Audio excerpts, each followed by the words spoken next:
Hi students, welcome back on Camp Seekers. So हमने complete किया है हमारा पिछला first chapter that is solid state. आज हम स्टार्ट करने वाले हैं chapter number 2 that is solutions. Solutions, so what is solution? Solutions are homogeneous mixture of two और more than two component. Homogeneous mixture दो टाइप का हो सकता है, एक होमोजेनियस और एक होता है हेट्रोजेनियस। होमोजेनियस क्या होता है कि जिसकी composition remain uniform through out, वो वाला सॉल्यूशन जिसकी कॉम्पोजिशन थ्रू आउट यूनिफॉर्म रहती है, चेंज नहीं होती।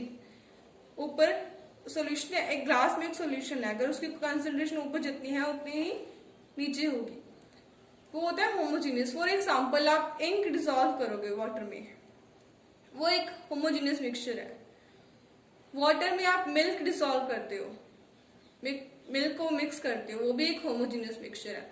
अगर वाटर में आप सैंड को मिक्स करते हो, कुछ टाइम के बाद सैंड नीचे सेडिमेंट्स में बैठ जाती है, तो वो क्या है? एक हेट्रोजेनियस मिक्सचर है। ऑयल आप वाटर में डिसॉल्व करते हो, वो भी एक हेट्रोजेनियस मिक्सचर है। सो ये मिक्सचर होते हैं। तो सॉल्यूशन क्या है? Solutions are homogeneous mixture of two और मोर देन टू कंपोनेंट्स। दो या दो से ज्यादा कंपोनेंट की होमोजेनियस मिक्सचर को हम क्या बोलते हैं? सॉल्यूशन बोलते हैं। Now, a solution has two components. A solution has mainly two components named solvent and solute. कोई भी solution है उसमें दो टाइप के components present होते हैं, solvent और solute. Solute एक से ज्यादा हो सकते हैं। Solvent क्या है? वो वाला component जो large quantity में present होता है, component that is present in large quantity, and solute component that is present in small quantity. So this is solution. Next we come on the topic types of solution. Solutions mainly is of three types: gaseous solution, liquid solution and solid solutions. Gaseous solution, as the name indicate, gaseous. जो solution का name जिस भी state से है वो वाली state उसमें as a solvent act करती है। इस गैसेस सॉल्यूशन में क्या है? Gas as a solvent act करेगी, लिक्विड सॉल्यूशन में liquids as a solvent act करेंगे, और सॉलिड सॉल्यूशन में solid as a solvent act करेंगे। सोल्यूट इनमें कुछ भी हो सकता है, whether it is a gas, liquid और solid. So these are very solutions. Come on to the examples for gases solution. Means gas as a solvent act करे तो गैस का अगर सोल्यूट लेके चले तो कौन सा हो सकता है? Mixture of oxygen and nitrogen gases. Liquid and gas means liquid as a solute and gas as a solvent. So chloroform mixed with nitrogen gas. Solid as a solute and gas as a solvent. Camphor in nitrogen gas. और अगर liquids के example देखें कि liquid as a solvent कर रहा है तो oxygen dissolve in water, ethanol dissolve in water, glucose dissolve in water, mean solid as a solute and liquid as a solvent. और सॉलिड सॉल्यूशंस की अगर एग्जांपल देखें कि gas in solid, means gas कोई सोल्यूट है और solid हमारा solvent है, तो solution of hydrogen in palladium. Liquid in solid, amalgam of mercury with sodium. और सॉलिड सॉलिड मिक्सचर क्या होते हैं? अलॉयज, मींस सॉलिड ही सॉल्वेंट है, सॉलिड ही सोल्यूट है, वो होते हैं alloys. Copper dissolve in gold. So this is various types of solutions. So expressing concentration of solutions, किसी सॉल्यूशन की कंसंट्रेशन को हम कैसे एक्सप्रेस करेंगे और उसको हमें क्या नीड होती है कंसंट्रेशन को एक्सप्रेस करने की।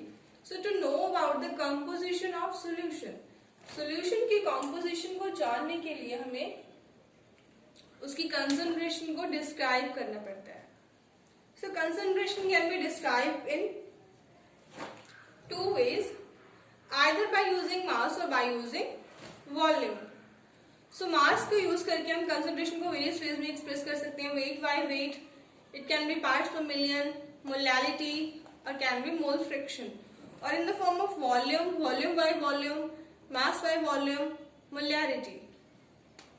सो इनको इन कैटेगरीज में डिवाइड करने का क्या रीजन है कि जो ये वाली प्रॉपर्टीज, इस साइड वाली कंसंट्रेशन है, वो सारी क्या होती है? Temperature independent. Temperature independent means जो जो मास है हमें पता है वो क्या है, टेम्परेचर पे डिपेंड नहीं करता, टेम्परेचर के साथ चेंज नहीं करता, वेरी नहीं करता. So these properties are temperature independent and that properties volume, ये सारी क्या होती है, temperature dependent. So these are temperature dependent, temperature dependent properties. So now we are going to discuss about all these type of concentrations, expression of concentration in one by one. First method of expressing concentration is mass percentage. Mass percentage means weight by weight. weight लेना है हमें सब चीजों का जो भी हमें पूछा हुआ है. So mass percentage, mass of the component in solution to the total mass of solution into 100. Component, component word क्यों यूज किया, क्योंकि solution के दो components होते हैं, solute और solvent. So अगर हमें पूछा है कि आपको mass percentage by weight बतानी है solvent की, तो यहाँ पे mass किसका लेंगे, उस solvent का total, यहाँ पे लेंगे total mass of the solution into 100. अगर हमें पूछे कि मास परसेंटेज ऑफ सोल्यूट बताओ, तो mass of solute to the total mass of solution into 100. For example, you have 10% glucose and water by mass. आपके पास, मैंने आपको सोल्यूशन दिया कि आपके पास ये 10% ग्लूकोज का सोल्यूशन है वाटर में बाय मास, तो आप कैसे बताओगे कि इसमें क्या क्या डिसॉल्व है. 10% glucose means 10 gram of glucose in 90 gram of water to form the solution of 100 grams. So this is mass percentage. Volume percentage. Similarly, बिल्कुल एग्जैक्ट सेम है मास परसेंटेज की जैसे. वहां पे हमने मास यूज किया था, यहाँ पे हम वॉल्यूम यूज कर रहे हैं. मास इन ग्राम्स था, वॉल्यूम इन ml यूज करेंगे. Volume percentage means volume of component, component कुछ भी सोल्यूट या सॉल्वेंट कुछ भी हो सकता है. Volume of component to the total volume of solution into 100. For example, you have 10% ethanol in water by volume. मैंने आपको बोला कि आपके पास 10% ऑफ इथेनॉल है इन वाटर बाय वॉल्यूम. आपको बताना है कि कैसे इस सोल्यूशन को बनाया गया, 10% इथेनॉल को कैसे बनाया गया. सो कैसे बनाया गया, टोटल वॉल्यूम हमें पता है कि कितनी होती है, 100 ml. So 10% means 10 ml of glucose in 90 ml of water to form the total volume 100. हमें total volume कितनी रखनी है, 100 ml रखनी है. So इसकी अमाउंट इतनी, so water की amount 90. So this is volume percentage.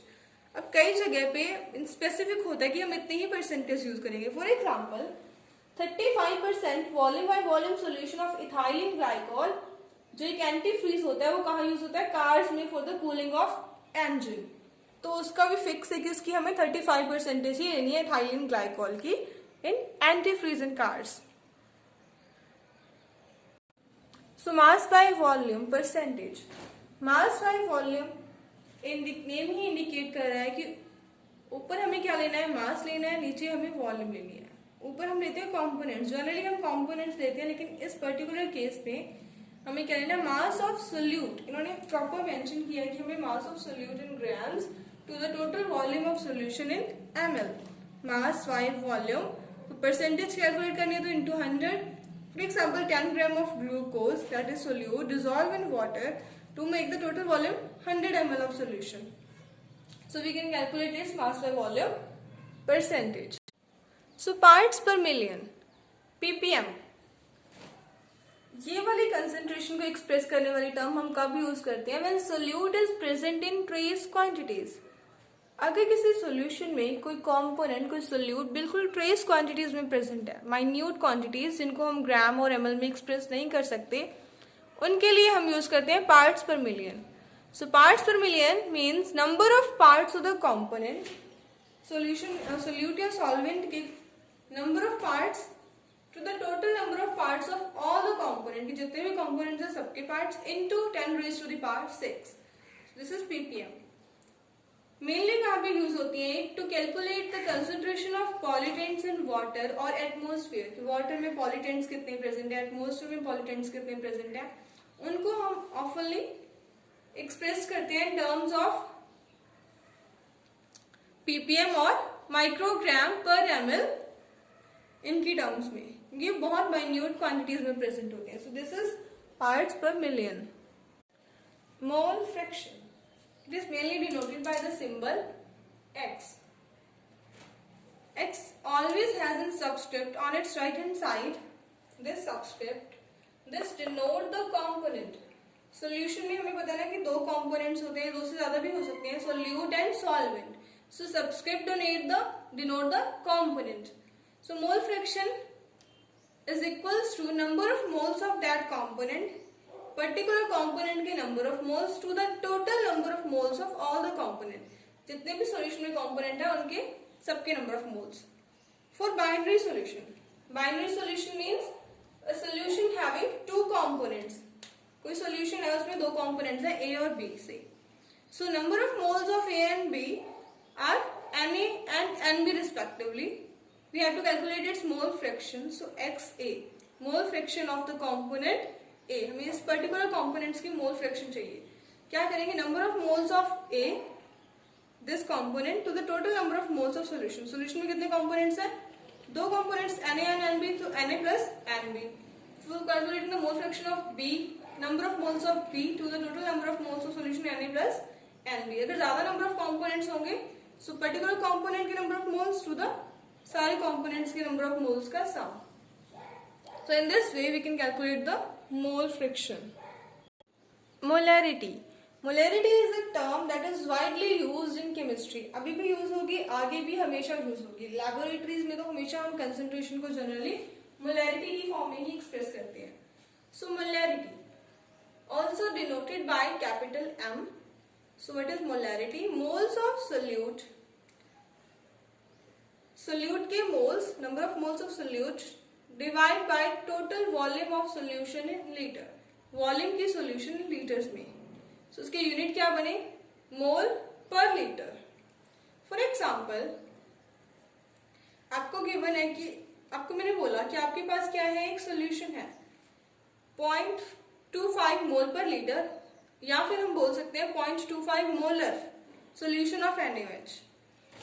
So, मैंने आपसे पूछा कि बताओ ये कैसे बना, कैसे एक्सप्रेस करोगे इसको.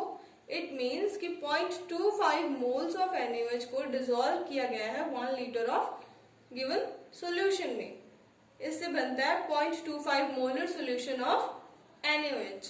सो this is molarity. So molarity is denoted by the symbol small m.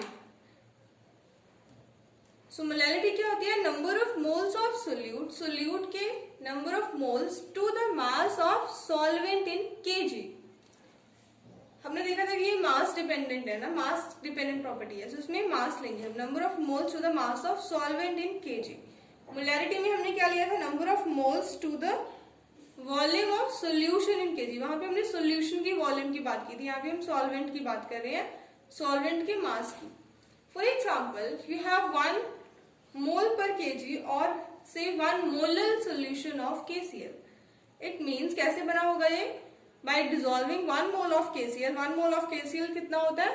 74.5 ग्राम ले सकते हैं KCl का. 1 mole of KCl को डिसॉल्व किया गया है 1 kg of water में to form the 1 molar solution of KCl.